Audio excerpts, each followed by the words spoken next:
So in this reaction, ammonium nitrate, pretty reactant, very exothermic when it's essentially ignited. And in this case, it's making N2O and water. And ammonium nitrate is a solid, but the other ones here would be a gas. But that's not really as important here. What is really cool is that when you balance it, 2 goes in front of water. Because law of conservation of matter, all the matter that goes in has to be accounted for on the way back out. And without that 2, we didn't have enough hydrogen or oxygen on the product side. All right, but with it, we do. Now, remembering that the numbers in front, the 1, 1, and 2, and 1 never is shown usually because that's weird, of course, in chemistry. But anyway, those are moles, all right? So it's saying that 1 mole of ammonium nitrate reacts to make 1 mole of N2O and 2 moles of water. In this problem right here, we're starting with grams of ammonium nitrate. So what do we need to go from grams into moles, which is what the equation uses? Molar mass, absolutely. So for this problem, the first thing you should do is figure out the molar mass of NH4NO3. You could do this manually. You could add up 2 nitrogens, 4 hydrogens, and 3 oxygens like we did in the problem set. You could use a molar mass calculator any way necessary. In this problem, when I did it, I got 80.04 grams per mole. And again, this is grams of ammonium nitrate per mole of ammonium nitrate. So we started with 454 grams, turned it into moles. This is 5.68 moles of ammonium nitrate. And this is what we did in problem set number 3, find the molar mass of everything, et cetera, et cetera. Any questions on that, how we got those numbers? Okay, so good old periodic table helping us to get these kind of numbers right there. What this says is that our 454 grams is equal to 5.68 moles of ammonium nitrate. And you need the grams in moles because a balanced equation is a mole ratio, all right? It's saying that 1 mole ammonium nitrate creates 1 mole N2O, 2 moles of water, stuff like that.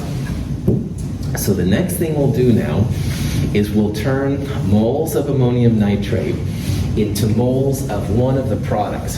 We're going to go after both of them, all right? But you can pick at this point, really, if you want to do N2O or water. And I think what I did is I went after water first. But if you wanted to do N2O, that's no problem. So with our 5.68 moles of ammonium nitrate, we can turn that now into moles of a product. We're going from moles of a reactant, NH4NO3, into a moles of product. And again, I used water first, but you could do N2O first if you wanted. It really doesn't matter. So for water, it's a 1-to-2 ratio. 1 mole NH4NO3 is going to create 2 moles of water. Now we're starting with moles of NH4NO3. We calculated on the last slide 5.68 moles NH4NO3. So I'm going to use a 2-to-1 ratio. So let me point that out one more time. 5.68 moles ammonium nitrate. And you can turn it into either product. I picked water first, all right? So I want to have moles of NH4NO3 cancel. So I'm going to put that in the bottom. And I'm going to put moles of water, which is my preferred product, on top. And the numbers that go right here literally come from the balanced equation. All right, this is an invisible 1. Chemists don't usually put the 1s in. There's a 2 right there. So if you take out that 1, that's why we're using this one right here. We're turning moles of a reactant into moles of product. So multiplying the moles by 2 will tell us how many moles of water there are. What ratio would I use if I was going to turn ammonium nitrate into moles of N2O? 1-to-1. Well done. Several of you said it. Perfect. 1 NH4NO3 creates 1 invisible 1 N2O. So again, it doesn't matter which product you start with. I'm using 2, that water, because there's a 2 right there, but really it's cool either way.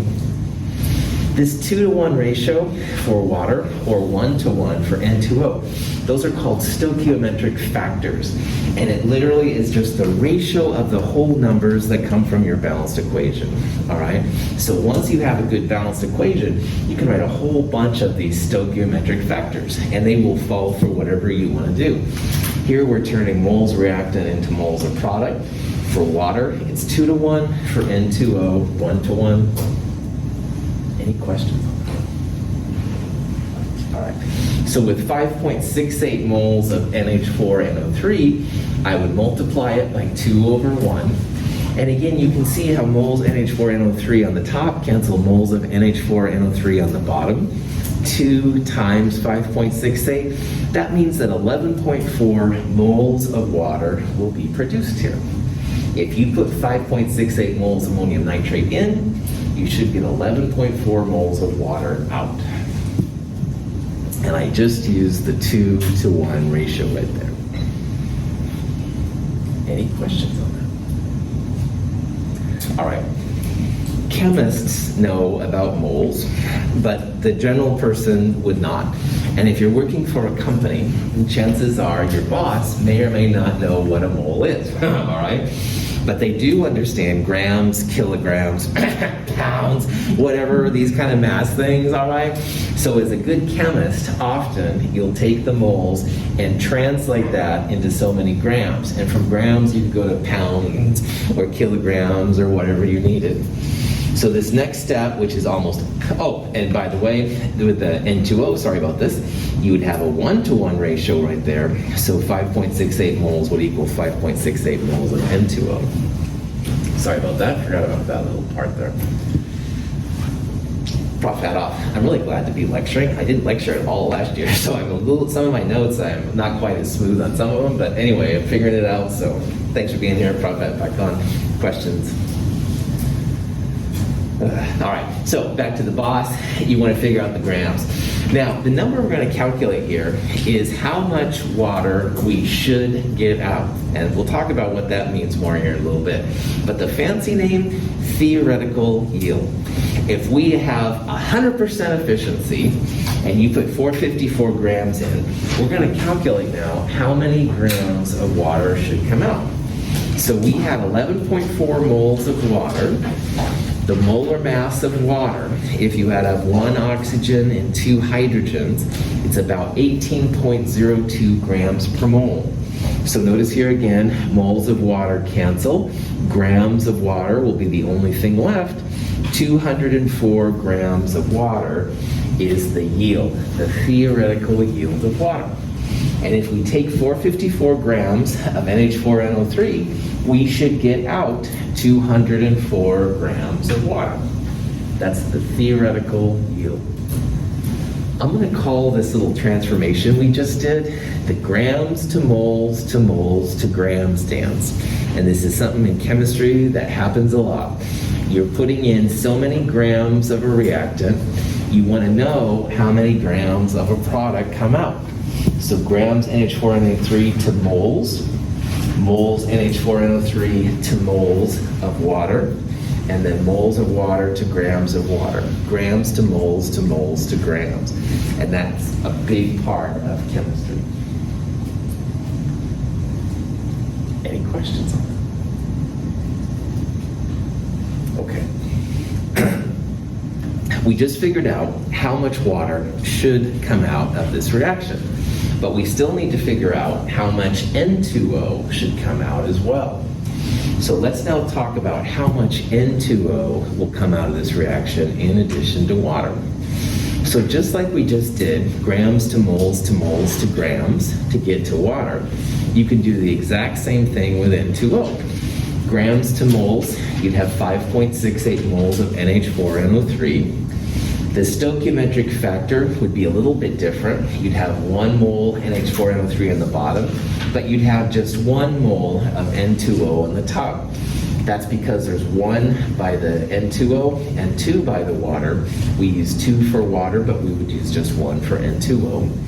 and then you multiply by the molar mass of N2O. But there is an alternative way for this kind of problem, and this doesn't work for every reaction, but it does work in this one. Because remember that all the mass that goes in has to be accounted for on the way out.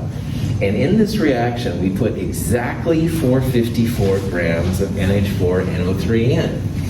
We just calculated, and you needed the grams to moles grams thing to do that. We just calculated that there's 204 grams of water that should come out. So 454 minus 204 gives you 250. And that's the amount of N2O that you will get out in this reaction. We knew exactly how much mass we put in. And if you know exactly, then that will equal the total mass of all the products.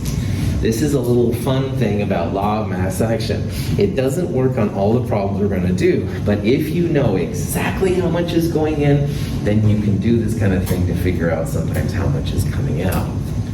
Now, I would still rather you did something like this just to be safe, where you went grams to moles NH4NO3, 1 to 1, 5.68 moles of N2O, molar mass of N2O about 44.01. That also gives you 250 grams. But this is more work, obviously, than just subtraction. Why did I put a little dot by 250? Bam! Excellent answer. The 0 is significant. 250 without a dot, the 5 would be the last significant figure. These are all 3 sig figs. 454 minus 204, both stop at the 1, so we want to have a 1 right there. Put the dot by the 0. Any questions on that? Yes? Will we always convert to grams, or will it be like, what's the theoretical yield of N2O in pounds? Cool. Sometimes in the real world, those kind of things will happen. Or tons is another one I see sometimes. In this class, though, it's almost always just in grams, yeah. From grams, you could take it to anything you wanted and stuff. So in an industrial setting, there'd be all kinds of different ways you could do it. But if you can get to this number, then you can hit all of those. Good question. Other questions? Mass is concerned. This is an overview of what we just did.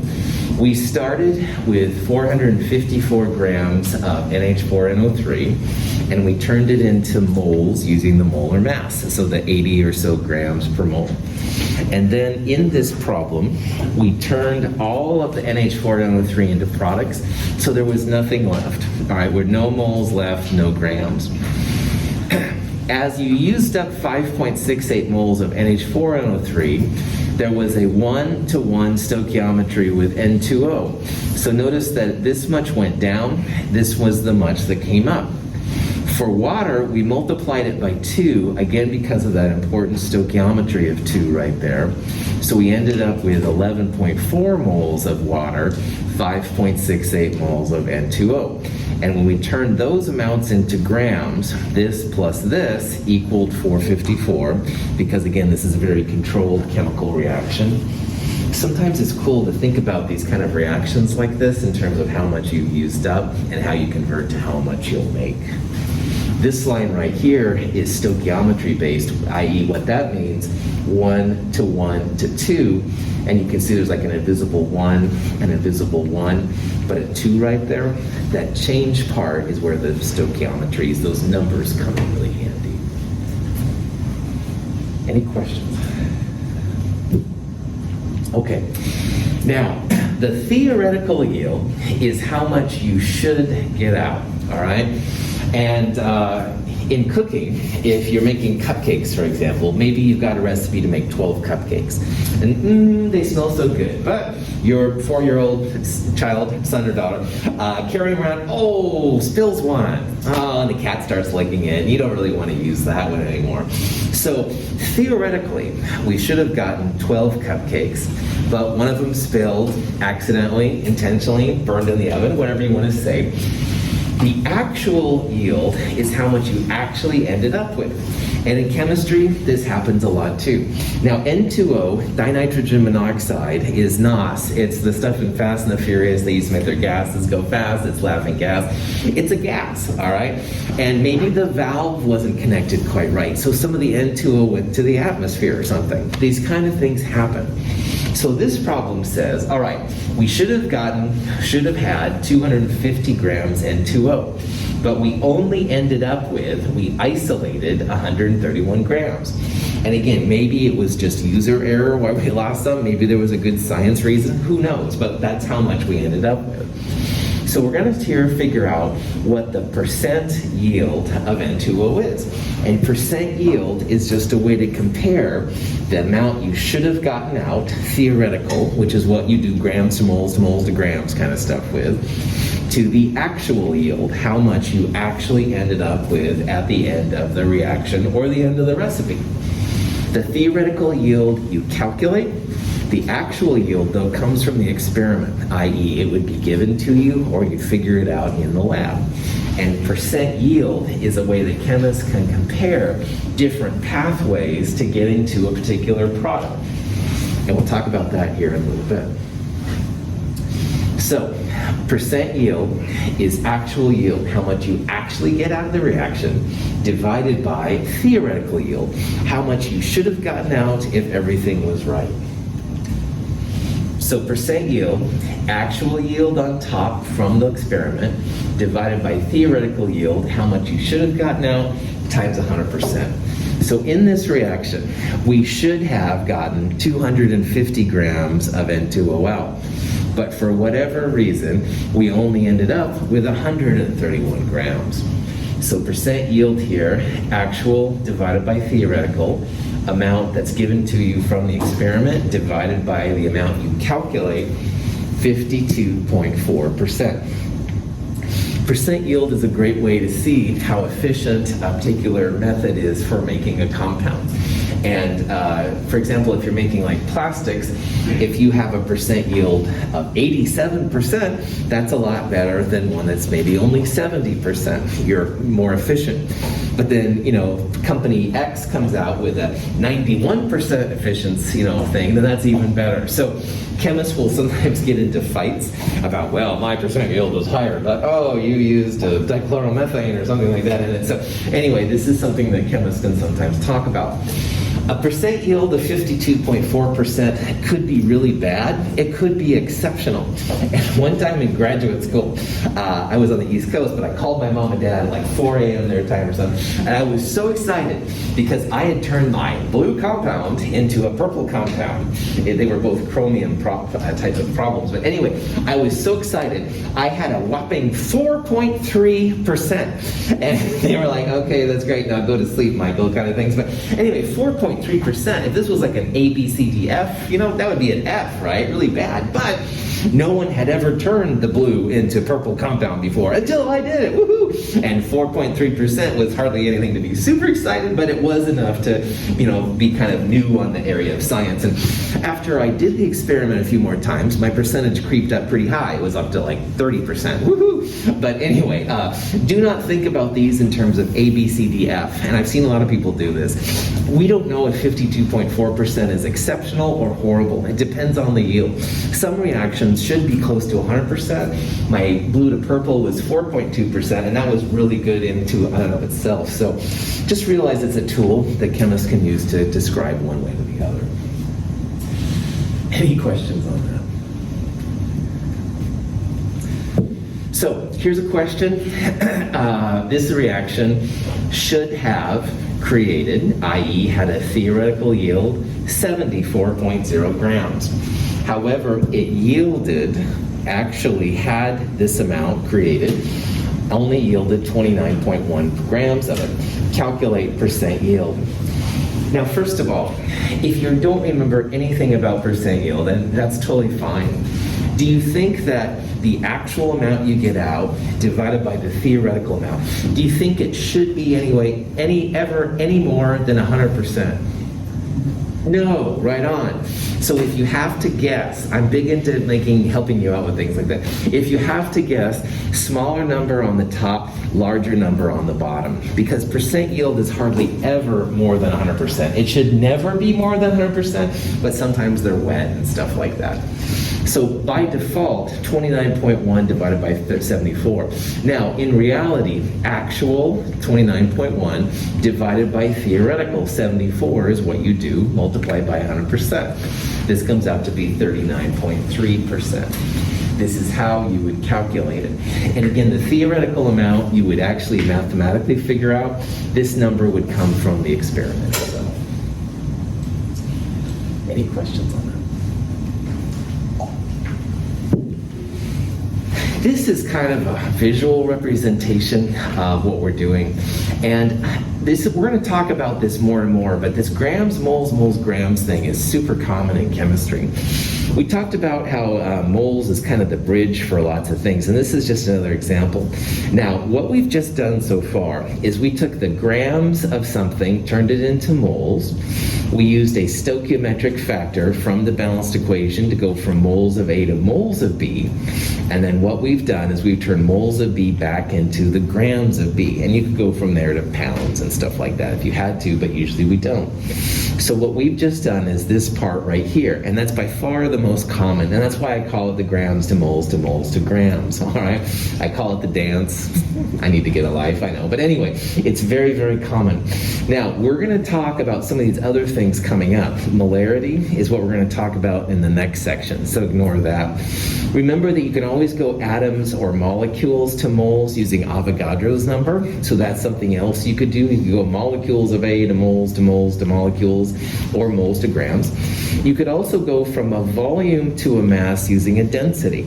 So if you had so many milliliters of water, you could use the density to turn it into grams of water and moles of water, et cetera, et cetera.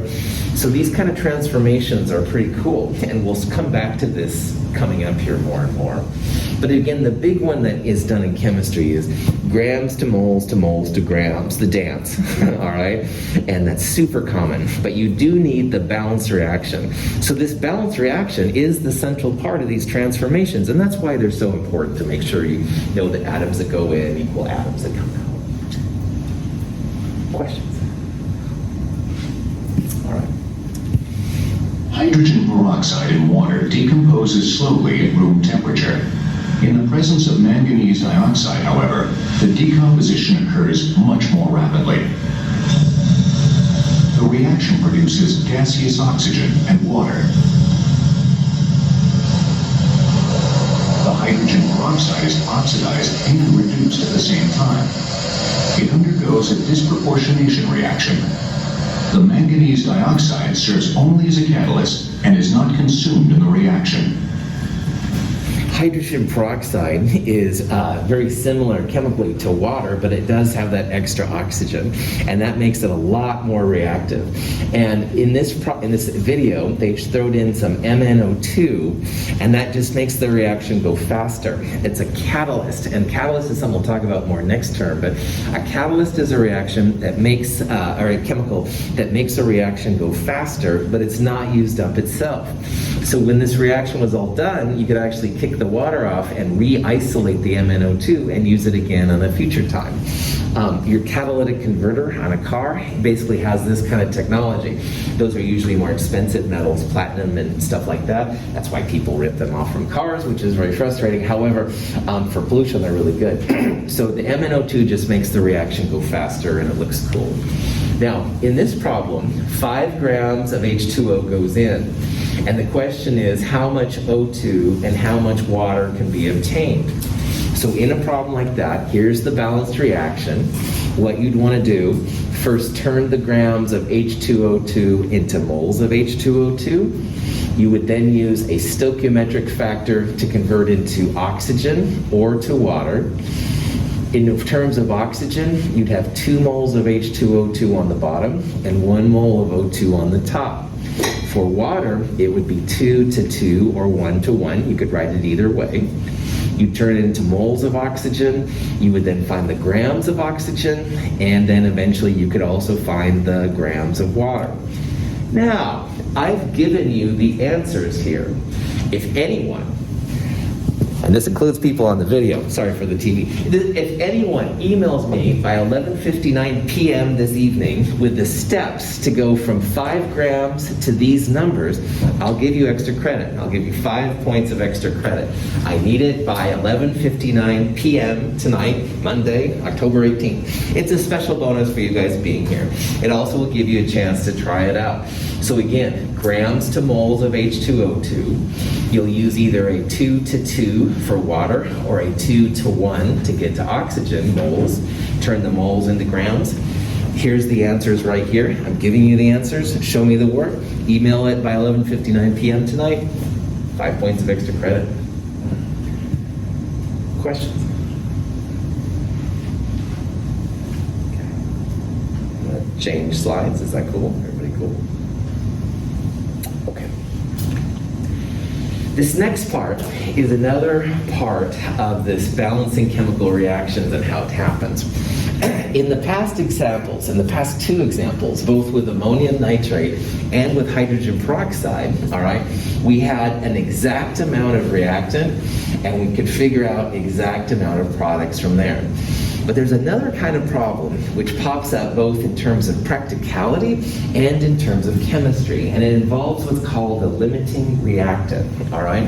And a limiting reactant means you're going to have, first of all, more than one reactant, but one of them is going to stop making product before the other one does, all right? And a limiting reactant is super important. Sometimes, as we'll see in Chem 223, you need a lot of one reactant relative to the other one to make the products. It's an actual chemical principle, and we'll talk about that at a later time. So sometimes we chemically have to have more of one reactant than the other, and sometimes it just kind of works out that way. Like maybe you're doing a reaction with gold, and gold, of course, is really expensive, so you don't want to probably have pounds of that around, so you're going to have limited amount of gold. The gold will limit how much product you make. So to talk about how this works out, I'm going to use an example which I do like. Now, I'll be honest, I'm a vegetarian, all right, so I'm going to start using garden burgers and vegetable burgers or impossible burgers. You can put whatever meat you want into. I am, though, a vegetarian, not a vegan, so I'll probably just talk about regular cheese, but if you're offended by this, please substitute whatever food thing you like better. So anyway, this is what I call the garden burger example. And let's say that you and your friends get back from a great chemistry lecture, woohoo, and you're all starving, all right? And you look in the freezer and you decide you want to make the ultimate garden burger. And to you, the ultimate garden burger has 1 garden burger, 2 slices of cheese, and a bun. All right, that's to you the ultimate garden burger. Woohoo! And you're so hungry. Oh, but you haven't been to the store recently. So in the freezer, you've got 3 garden burgers, 6 buns, 6 hamburger buns, half a dozen, and 12 or a dozen slices of cheese. All right? Now remember that to you, the ultimate garden burger has a garden burger patty, 2 slices of cheese, and a bun. Well, if you looked at the number of buns alone, 6 buns would make it look like you could make 6 of these ultimate garden burgers, all right? And if you looked at just the cheese, 12 slices, 2 slices of cheese per burger, it would look like you could make 6 of these ultimate garden burgers. But you can't. Those are both false numbers because the garden burgers, you only have 3 of them. And you need 1 garden burger per ultimate burger. So the garden burgers are going to limit how much of these ultimate garden burgers you can make. You can only make 3 of these ultimate burgers because you don't have enough of these garden burger buns, all right? So we call the hamburger patties, the garden burgers, whatever you want to call them, that's the limiting reactant, all right? And the limiting reactant just limits how much of the product you can make. Now, it's not usually, of course, garden burgers. It'll be like ammonium nitrate or something boring like that. However, get the idea. You don't want to use the other reactant or reactants because they will make it look like you can make a lot more product than you actually can. So in this reaction, you actually end up with 3 extra buns And you use up 6 slices of cheese, and you have 12 total, so you have 12 pieces of cheese left over. And maybe you can make some kind of ultimate cheese sandwich. I don't know, but it's not the same as the ultimate garden burger sandwich. It's not as cool. So this very silly example, all right, shows you how in this problem, you didn't have enough garden burgers to make any more than 3 products, 3 ultimate burgers. You have way more buns and you had way more cheese. Those end up as excess reactants, okay? Now in the chemical world, you'll have chemical A and chemical B. And if A limits the amount of product you can make, you'll have leftover B at the end. So we would call in that case B the excess reactant and A would be the limiting reactant. But what's really important here is that if you're working in a chemical company and you have these kind of conditions and you say, oh yeah, we can make 6 moles of product, but you only have enough for 3 moles of product based on this one, that's going to get you fired. All right, bad chemist. You need to be able to figure out what that limiting reactant is in order to do a good job, make good predictions. Questions? This is a chemical version of what we just did, and this is nowhere near as exciting in my opinion as talking about garden burgers, but I'm really into garden burgers. In this reaction, you're taking nitrogen monoxide, NO, and reacting it with O2, and that actually makes nitrogen dioxide. Now, up here on the first box, these are oxygens. So you got 1, 2, 3, and the NOs 1, 2, 3, 4. All right. So looking at just the numbers, you might say, well, 3 O2s and 4 NOs, there's less O2, so probably O2 is less. But those stoichiometric factors are a big player here. And you can see at the end, you end up with 1, 2, 3, 4 NO2s. The blues are the nitrogens, the reds are the oxygens, and you have 1 excess O2. So you have to be very sensitive to the amounts and stuff of the reactants that are present. In this case, to figure out what limiting reactant is, first of all, there's none of it left at the end, all right? We have O2 left at the end. There's no NO. We've got NO2, but that's not NO, okay? So the limiting reactant is NO. There's no NO left at the end of this reactant. The excess reactant is one of the chemicals we started with that's also present at the end. So in this problem, O2 is the excess reactant. There's O2 left over at the end. Reactants, again, things to the left of the arrow. You wouldn't put NO2 down for either one of those because that's a product. The only answers you could use here would be NO and O2. Any questions on that? Yeah. So it's just the limiting reactant, is that just the smallest element in it, or can it not be that sometimes? Good call. Your answer is right if you say small in terms of moles, okay? Like if you have a smaller amount relative of NO to O2, then it would be the thing. Mass is, you have to be careful because the molar mass plays a factor, and sometimes you'll have just a ton of grams, but it's not that many moles because it's a big molar mass. So if you think about it in terms of moles, then what you said would be right. Good. I'll show you an example of what this means here a little bit more. Here's another example with zinc and hydrochloric. For this demonstration, we put 3 different amounts of zinc into the same amount of hydrochloric acid. At the end of the reaction, there is still some zinc remaining in the flask on the left. The reaction on the right did not generate as much gas because there was an insufficient amount of zinc. In the center reaction, the balloon inflated fully and all the zinc was consumed. Now, this is a reaction between zinc and hydrochloric acid, and it's actually pretty incredibly powerful. Hydrogen gas is created.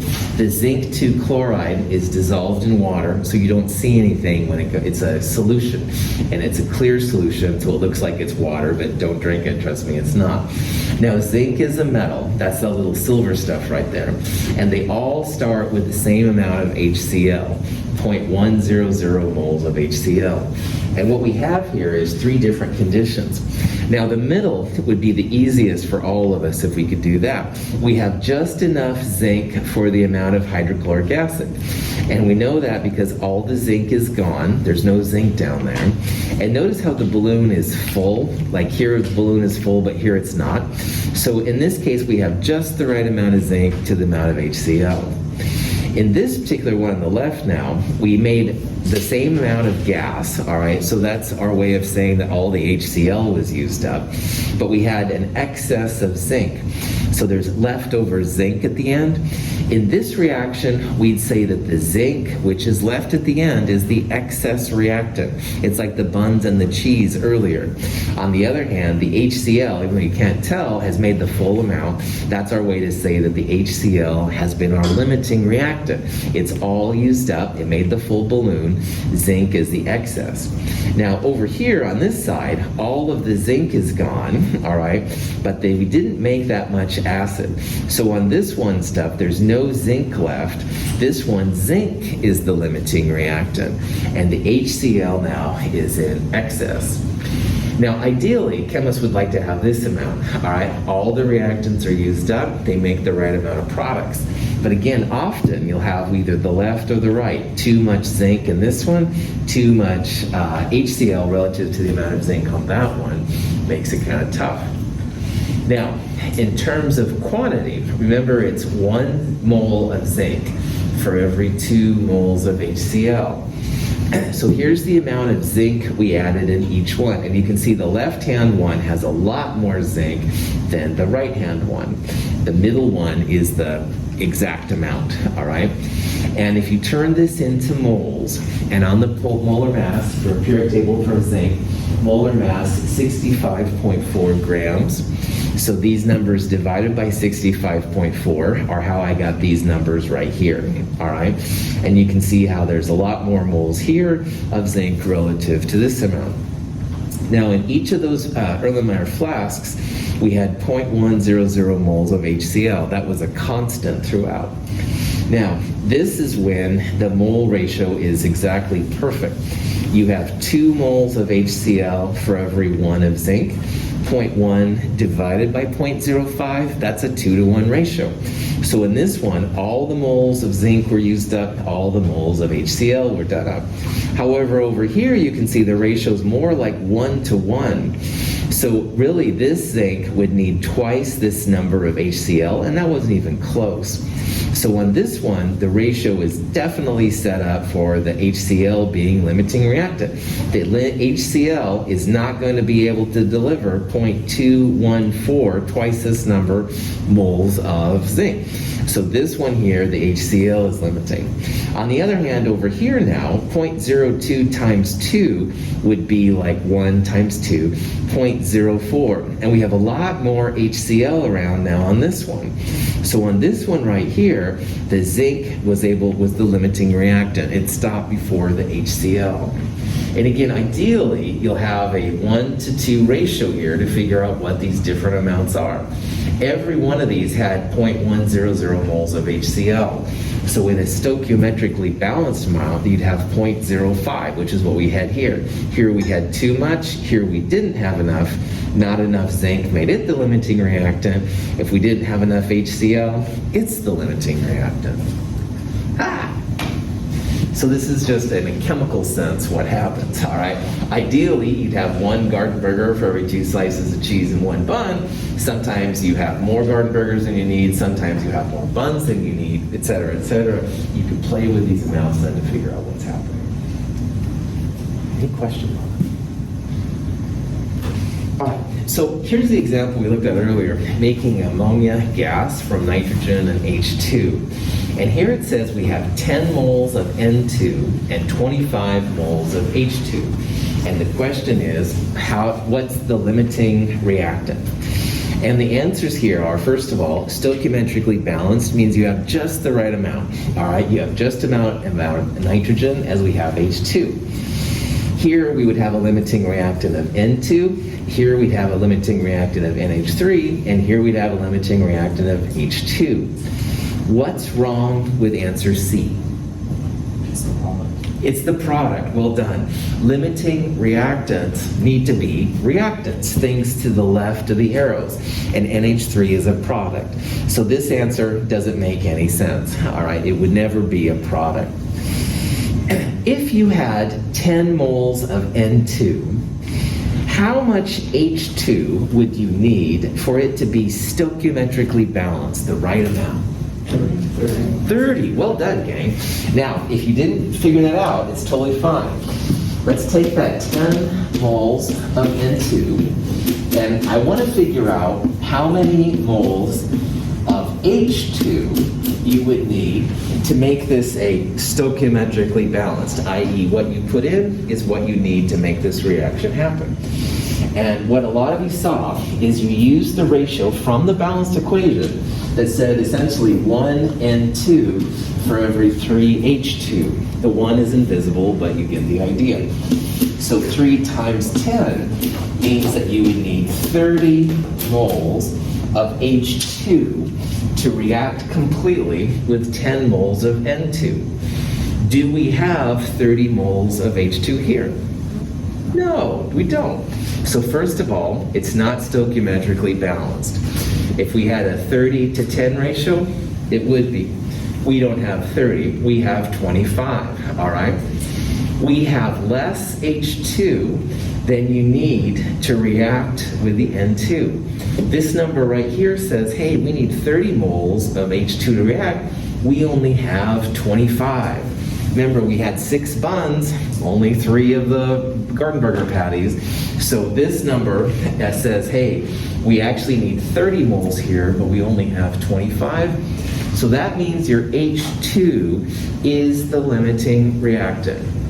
We really would like to have 30 moles of H2. We only have 25. Now, down here is an alternative way to calculating limiting reactant. I figured out here how many moles of product, NH3, you would make from both of the reactants. And this is kind of a cool method too. Now, if you're making a product, that's NH3. So for N2, it would be 2 to 1. So 10 times 2, 20 moles of NH3 would be made from N2. On the other hand, if you start with H2, then I'll use 3 moles of H2 for every 2 moles of NH3. So 2/3 times 25, 16.7. The reason I like doing it this way is because the smaller amount of product will always come from your limiting reactant. So 16.7 is a smaller number than 20. The number that created this 16.7, this number right here, the H2, that's a way to see that this is your limiting reactant. And the other reactant that created the larger amount, that's the excess amount. We're also going to see here in a little bit that this smaller amount of product, that's our theoretical yield of NH3. If you report to your boss that you can make 20 moles of NH3 based on these amount of moles, that's when you get fired, all right? You can only make 16.7 moles here. So either way you want to do these problems is up to you, all right?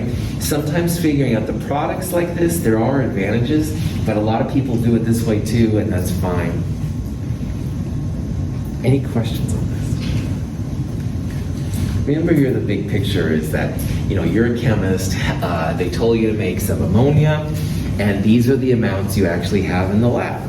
So you mix them together, and you predict, well, you make 20 moles of NH3 from the 10 moles, only 16.7 from here. It's important that you don't make your numbers bigger than they should be. The maximum yield of NH3 here is 16.7.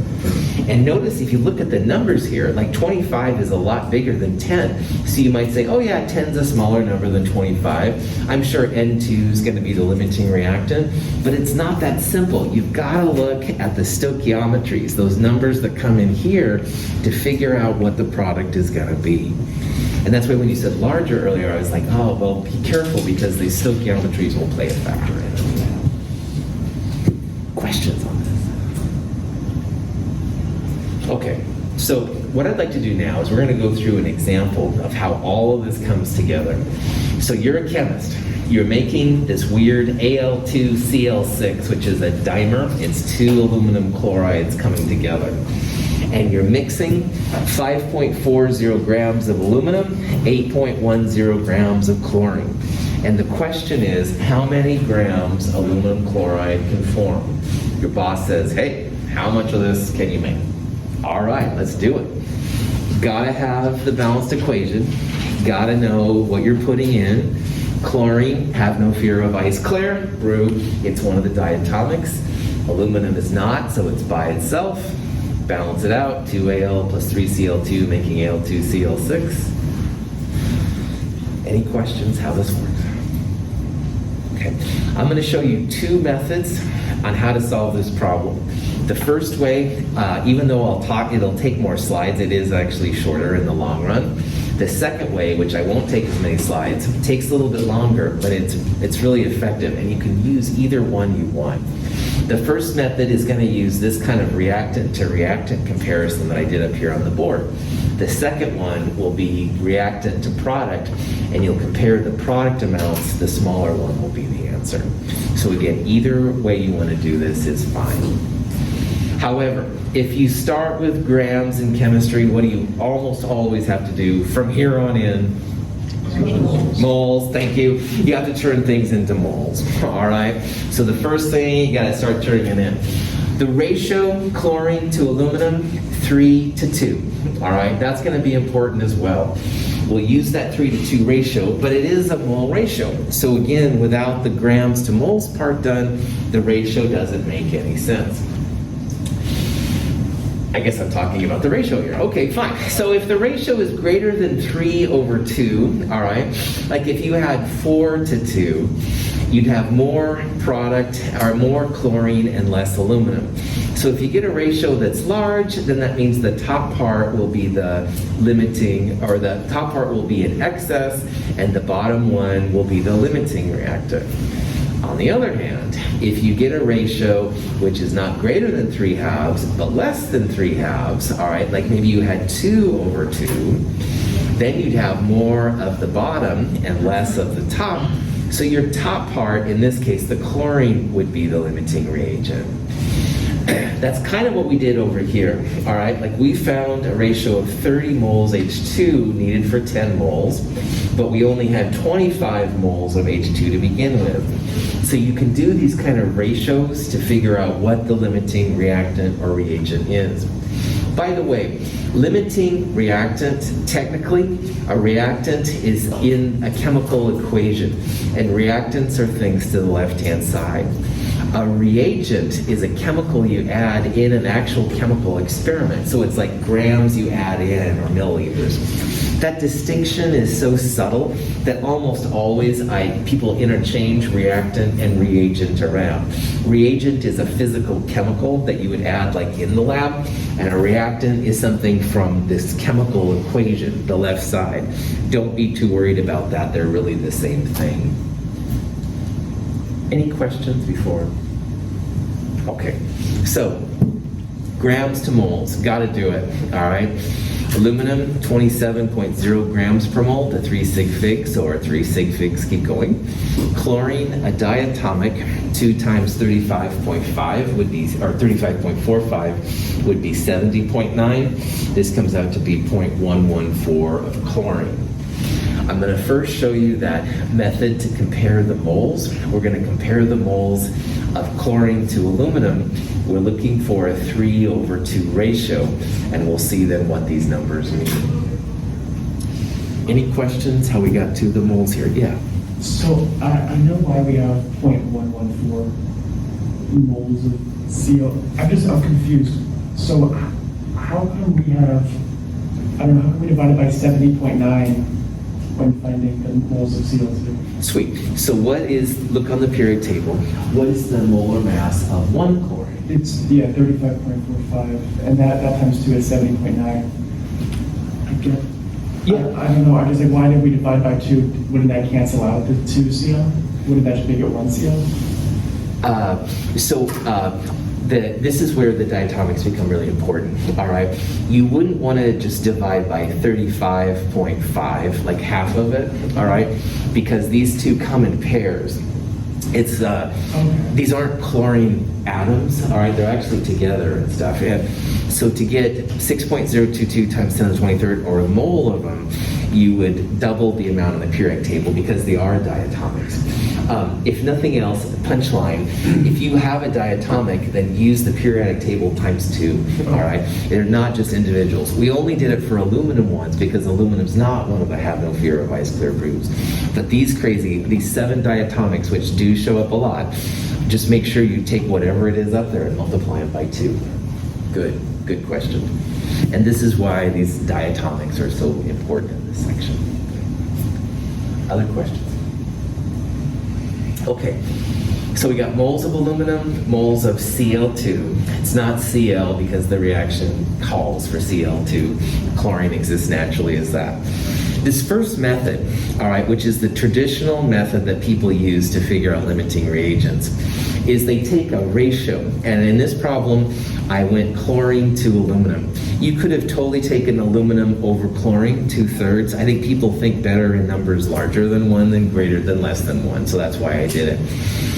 This is the ratio of Cl2 to Al, and it comes out to be 0.57.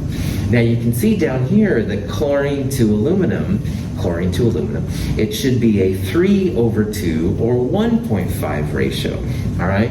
And this ratio is certainly less than 3/2. So what that means then is your top part is not big enough, or your bottom part is too big. If this number was bigger, it would make this number get bigger. If this number was smaller, that would also make this number bigger. But either way, you can see like you don't have enough chlorine. So if you have a ratio like that, and it comes less than what you think it should be, 3/2, that means your limiting reactant will be the part on the top. And in this case, that would be chlorine. So again, this ratio, chlorine to aluminum, should be theoretically 3:2 or 1.5. This, we calculated right here, the actual ratio of chlorine to aluminum, and it was less than 1.5. So that means if this number is too small, it means either this number is too small or this number is too big. This number too small means that there's not enough chlorine relative to the amount of aluminum. So chlorine here is the limiting reactant, limiting reagent. Now, prop that off. If everything I just said was like in peanuts, right? And it's like you didn't understand, I have a second way to show you, and I like that way better. It's a little bit more math, but I think it makes more sense. Some people dig ratios like this, some people don't. So if you like this, we're going to keep going with it. But if you don't like it, don't worry, I've got a second method to show you. I'm sorry, evil laugh, not necessarily. Prop that back on. Questions on any of this? Yes? So, why is it necessary to find this 0.570 number when we know the limited reactant is CO2 just based off, because it's less than the aluminum, the moles? Okay, so once you have these numbers, then yeah, I think what you're saying is like you need more chlorine than you need aluminum, and this is certainly less. So you did a version of this, and honestly, that works awesome. All right, there's no problem with that. You do need these numbers to see how they compare down here, and this is just a formal version of what you did in your head right there. And honestly, that way is awesome, so keep doing it. I'm showing, this is more of a kind of a step-by-step procedure that sometimes people work, and I do have another method, but honestly, I like your method. Find the method that works for you and go for it. There's many different ways to find limiting reactants in chemistry, and I want all of you to find the method that works best for you. Good comment. So there's the 2 ways I'm showing you. There's other ways though too, and you find the way that works for you. Okay, so by hook or by crook, somehow you see that there's not enough chlorine. Chlorine is limiting your reaction. So that means when we calculate the grams of aluminum chloride Al2Cl6 we're going to make, we're going to need to use the chlorine. You don't want to use the aluminum. Aluminum will tell you you've got too much of this running around. Chlorine will say just the right amount. So Now that you know that chlorine is the limiting reactant, you want to do the grams, moles, grams dance using chlorine. The aluminum would give you too much. So what we're going to do is we're going to go back to the grams of chlorine, turn it into the moles, which we did already. 1 mole of Al2Cl6 needs 3 moles of chlorine. So that's the ratio we'll use to go from moles of Cl2 to moles of the product. And then finally, we'll take moles of the product and go back to grams, because most of the places want at least grams or pounds or kilograms or something like that. But the important part here is that limiting reactant is the key to figuring out. Remember with the garden burgers told us how many of the ultimate burgers you can make, but the buns and the cheese were too big.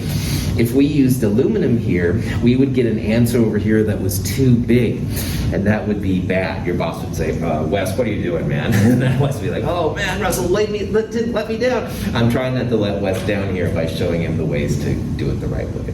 Is that cool? Cool.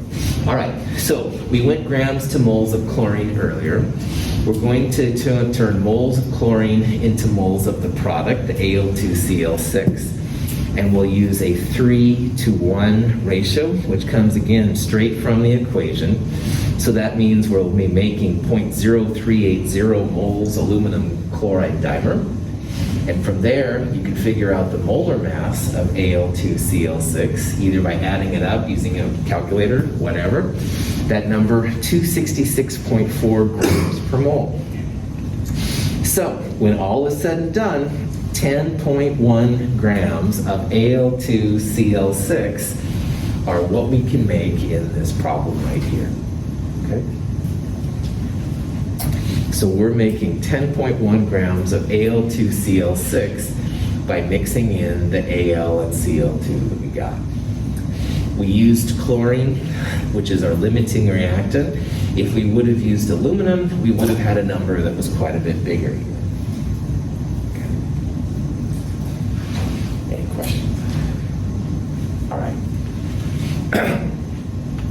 Now, some people like doing, oh, go ahead. Can we go back? Sure.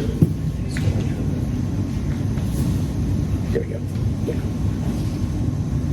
Is that cool? Anybody else? Yeah, always say that if you want to, man. It's no problem.